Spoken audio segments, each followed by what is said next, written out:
जो ये हरियाली आप देख रहे हैं, गारे 4/6 कोल ब्लॉक के अंदर ये जमीन आती है। आपको ये हरियाली आगे चल के नहीं मिलेगी।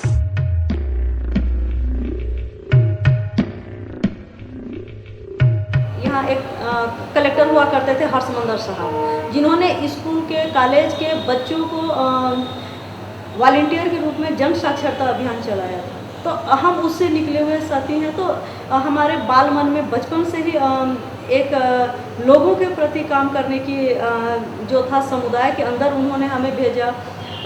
बेहतर साथी लोग आए, उनके साथ काम करने का जो मौका मिला तो फिर हमें लगा कि इससे बेहतर और हमारे लिए कोई दूसरा काम नहीं हो सकता है।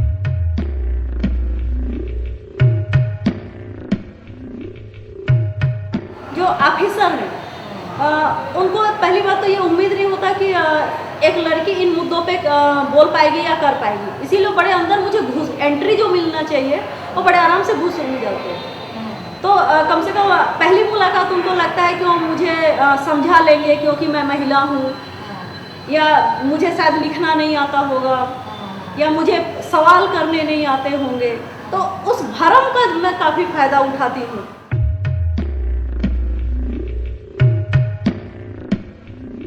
अधिकारियों के तो हम सीधे सीधे पूरे हिट लिस्ट में रहते हैं कि उनको ये लगता है कि हम उनके प्रोजेक्ट रोक रहे हैं, हम विकास रोक रहे हैं, क्योंकि सारे विकास का जड़ तो कोयला है।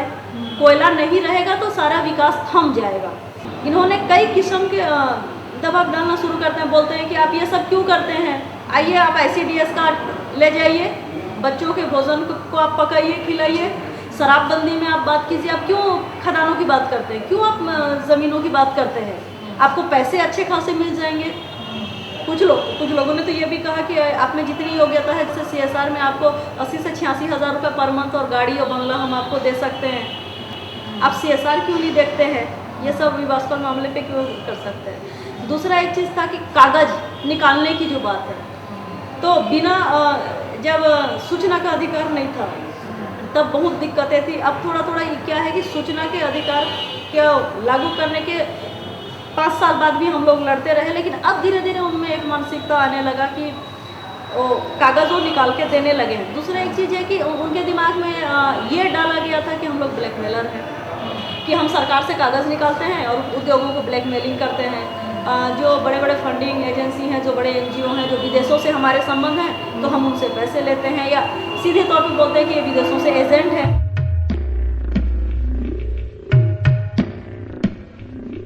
अगर हम रायगढ़ ज़िले की बात करें तो अभी तक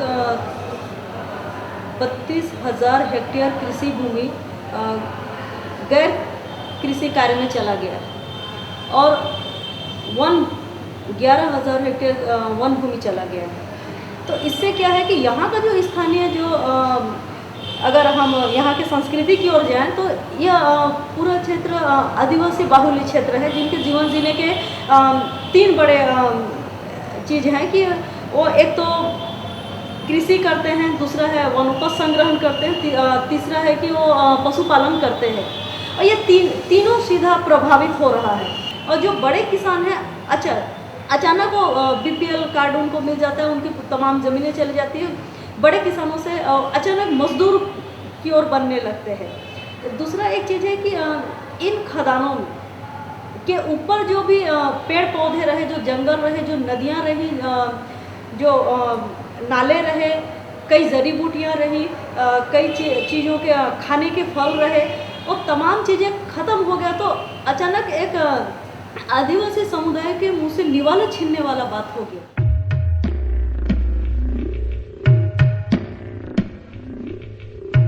जहाँ पे विकास का जो है बात है, ये विकास की परिभाषा को शायद मैं अभी तक ठीक से नहीं समझ पाई हूँ कि ये विकास किसका, क्या मुट्ठी भर चंद उद्योगपतियों का, 10-20 राजनेताओं के विकास, या उस समुदाय का जो अपने संसाधन पे बैठा है, जो इस कोयले पे बैठा है, उनका विकास, किसकी विकास की हम बात कर रहे हैं और विकास की परिभाषा क्या हो सकती है।